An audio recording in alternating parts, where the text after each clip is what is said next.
Hi guys, welcome back. Shah from Rivaaz in Lymington. I'm going to cook you up a different version of the chicken korma today. This one's called a NAWABI chicken korma, and the reason is that this is the most authentic chicken korma recipe that you're going to get. It doesn't have any sugar in it. It's naturally sweet from the onions and the methods that we use to cook it. Let me show you how it's done, and let me start by showing you the ingredients we're going to be using. So what we need 4 onions that I'm going to dice up. We're going to use some butter ghee. I've got 4 bay leaves and 3 cassia bark or cinnamon stick. I've got 6 green cardamom pods. I've got some cumin, some salt. I've got 2 tablespoons of garlic and ginger paste. I'm going to be using a little bit of oil. I've got about 70 ml of cream, and I'm going to be using some boiled eggs. Now I'm using 7, but depending on how many you're feeding, you decide how many you want to use, but that is the ingredients that we're going to be using. Let's get cooking. Let's get that heat on. Let's get that pot really nice and hot, and then what we're going to do is we're going to go straight in with the ghee and the oil. Okay, so we've got about 2.5 tablespoons of ghee there. And the reason why you add oil and ghee is because you don't want the curry to be too rich. The ghee provides a really nice richness to the curry. So you're getting that flavour of the ghee, but you're not using it purely for the entire cook.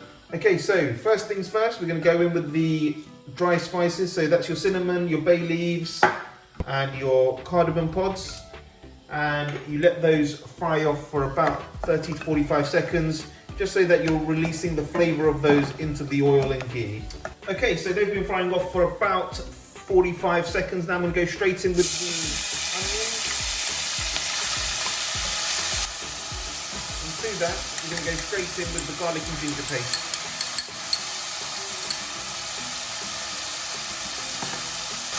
And then to the onions, let's go in with some salt. There was about a teaspoon of salt there, and just saute those for about 4 or 5 minutes. So those have been sauteing for about 3 minutes. I'm just going to add a dash of water just to help that along. There we are.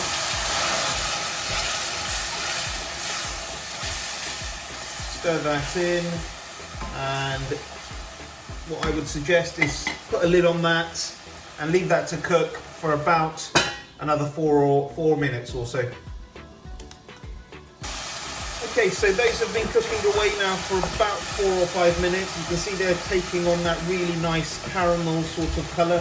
Still got a little bit way to go. What I'm going to do now is just add a touch more water,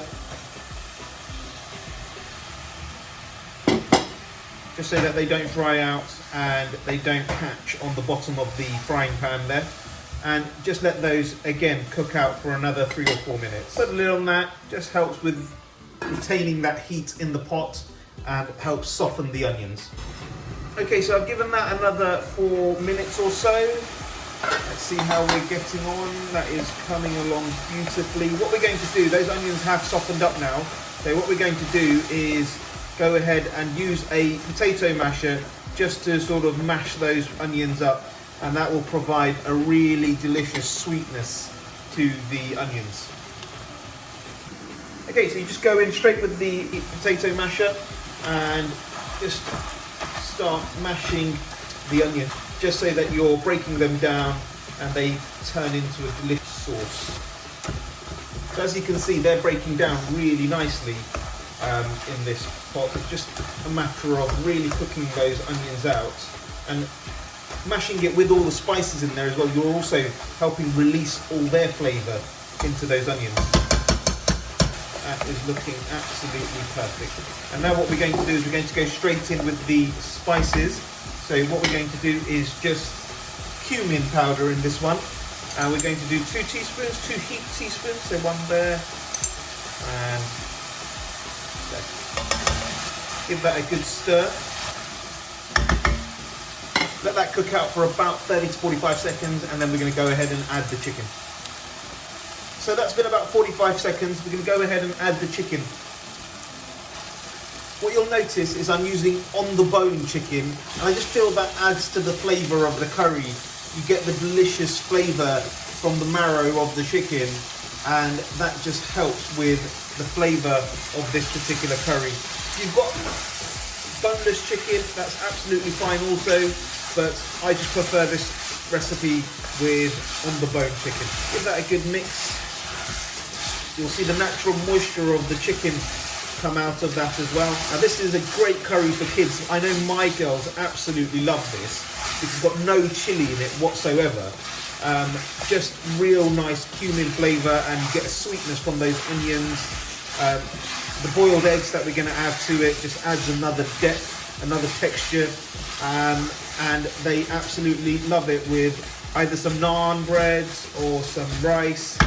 Whatever they choose to have it with, it is absolutely delicious. We're going to cook that for about 7 or 8 minutes, and then we'll come back and see how we're getting on. Okay, so let's see how we're getting on. That's been cooking for about 5 or 6 minutes.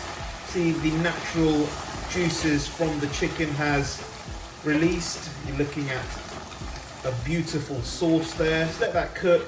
And what you want to do is you want that sauce to reduce to about 50% of what it is, just so that it then infuses back into the chicken. And then we're going to go ahead and we're going to add some water just to make it a bit saucy, add the cream and add the eggs. So give that about another 8 or 9 minutes, put a lid on it, let that cook. Right, let's see how that chicken korma is coming along. There we are, still cooking away really nicely.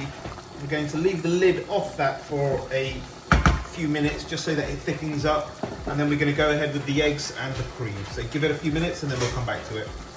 Okay, so that's now reduced down to exactly where I want it. The sauce has really thickened up, and what we're going to do now is just go ahead and add that cream. So I've got about 75 to 80 ml of cream, and we're just going to go ahead and put that straight in. There we are. Stir that up. You see that takes on a beautiful creamy colour. Bring that back up to the boil, let that thicken up, and then we're going to just add the eggs, and that's it, it's done. So come back to you in a minute or two. So that's been cooking for about 3 or 4 minutes. You can see that sauce has really thickened up. And so what we're going to do is we're just going to go ahead and add the eggs. So these are obviously hard-boiled eggs. So just put those in, give those a stir. Let that cook for about a minute, and that is then ready to serve. So that's been cooking away for about another minute or so. I'm just going to top that off with a bit of freshly chopped coriander, just to add a bit of colour to that. Stir that in. And there we are, folks. That is your NAWABI chicken korma with boiled eggs, ready to serve. Hope you enjoy that. I'll see you on the next one.